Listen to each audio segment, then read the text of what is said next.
అంతే కదా, తెలుస్తుంది కదా. ఆడు 20 మంది కాంగ్రెస్కి అట్రాక్షన్ అయ్యి వస్తారా రారా మీరే చూస్తారు. తప్పకుండా వస్తారు, అందులో ఉన్న 20 మంది తప్పకుండా వస్తారు. ఎందుకంటే వాళ్ళు హ్యాపీగా ప్రజల సేవ చేయాలి కాబట్టి. టీఆర్ఎస్లో ఉన్న బీఆర్ఎస్లో ఉన్న ఎమ్మెల్యేలు, మెజార్టీ ఎమ్మెల్యేలు ప్రజల సేవ చేయాలి, ప్రజల దగ్గర మంచి పేరు తెచ్చుకోవాలంటే కాంగ్రెస్లో స్వతంత్రానికి, ఇక్కడున్న స్వతంత్రానికి మన పనులు ప్రజలకు చేసి పెట్టవచ్చు అనే దాని మీద ఖచ్చితంగా వాళ్ళు వస్తారు.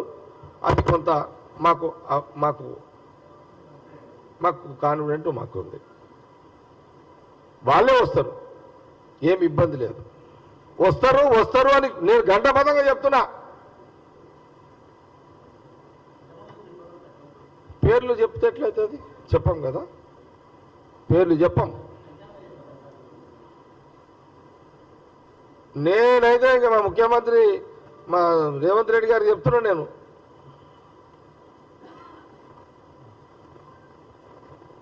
ఎందుకంటే బీజేపీ వాళ్ళు ఏం చేస్తారంటే టీఆర్ఎస్లో లేపి ఏదైనా చేయండి అంటారు. ఇది రాజకీయం కదా, బీజేపీకి బలం లేదు తెలంగాణలో. కాబట్టి మేము రాజకీయ పార్టీది, మా మీద యుద్ధం చేసే లోపల మేమే దాడి చేసేస్తాం వాడు. అట్లా ఇది పాలిటిక్స్, ఏ రాజకీయంలో అయినా ఇవన్నీ మామూలు ఇదంతా. కాబట్టి మా జాగ్రత్తలో మేము ఉన్నాం, అట్లేం లేదు. ఇప్పుడు మా దగ్గర నిన్న కూడా చెప్తే కదా, సీఎం రేవంత్ రెడ్డితో పాటు ఓ టీం ఉన్నది. ఇప్పుడు ఇక్కడ ఎవరు ఉన్నారు, మన బట్టి విక్రమార్క కానీ, లేకపోతే అటు ఉత్తమ్ కుమార్ రెడ్డి, పొంగులేటి వెంకటరెడ్డి, శ్రీధర్ బాబు, ఒక టీం ఉంది కదా, ఏం ప్రాబ్లం లేదు. మంచి టీం ఉంది, ఎవరు జాగల వాళ్ళు అన్నట్టున్నారు. మేము మమ్మల్ని మేము ఎట్లా కాపాడుకోవాలి, రాజకీయంగా మీకు ఎట్లా గుణపాఠం నేర్పాలనే దాంట్లో మేము ఉన్నాం. అచ్చా, అరే ఏ మన్మడా, కేసీఆర్ సాబ్ మన్మడా,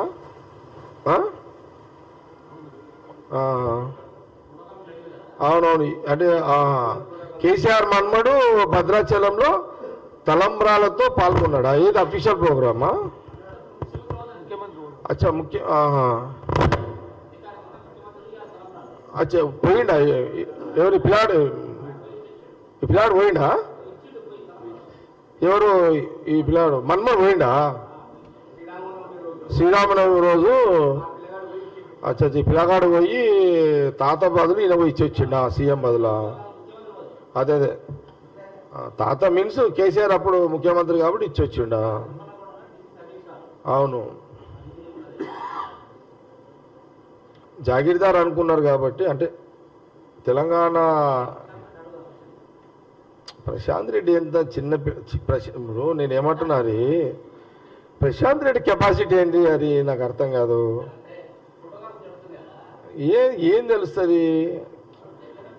ఇప్పుడు నాకెవరో స్క్రిప్ట్ ఇస్తే మాట్లాడ కదా, ప్రశాంత్ రెడ్డి స్క్రిప్ట్ ఇస్తే మాట్లాడతాడు కదా. నేను స్క్రిప్ట్ ఇస్తే మాట్లాడేటోని కాదు కదా. ప్రశాంత్ రెడ్డికి వాళ్ళు ఎవరో స్క్రిప్ట్ ఇస్తే మాట్లాడతాడు. ఓకే, చెప్పు.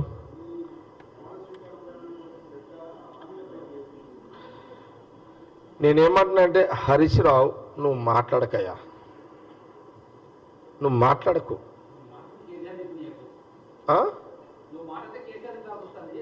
నువ్వు మాట్లాడడం వల్ల కేసీఆర్ తిట్టాల్సి వస్తున్నది. ఎందుకు కేసీఆర్ తిట్టిపిస్తున్నావు కాలిపిల్లి? నువ్వు ఎందుకు కేటీఆర్ తిట్టిపిస్తున్నావు హరీష్ రావు? నువ్వు కాలిపిల్లి లే. హరీష్ రావు తోటి ఏనాడైనా బీఆర్ఎస్ గొంప ముంచుతాడు, అనుమానము లేదు. తెలంగాణ రాష్ట్రం రాకపోతే ఆ రోజు రాజశేఖర రెడ్డి ముఖ్యమంత్రి సమక్షంలో కాంగ్రెస్ పార్టీలో చేరే వ్యక్తి ఆ రోజు హరీష్ రావు. వెన్నుపోటు అల్లుడే, మేనల్లుడే, అది కూడా అనుమానం లేదు.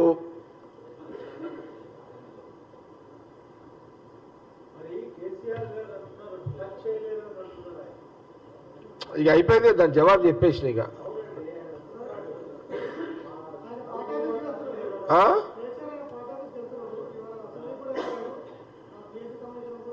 ఎవరు అది పోనీలే మన మన పెద్ద పెద్ద పెద్ద పెద్ద చెప్పేసినాం అది అయిపోయినాయి.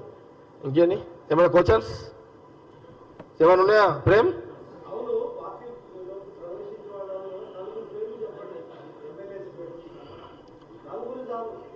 డాక్టర్లు యూనో హరి మన రిపోర్ట్ ఒకటి అడిగిన ప్రశ్న, నలుగురు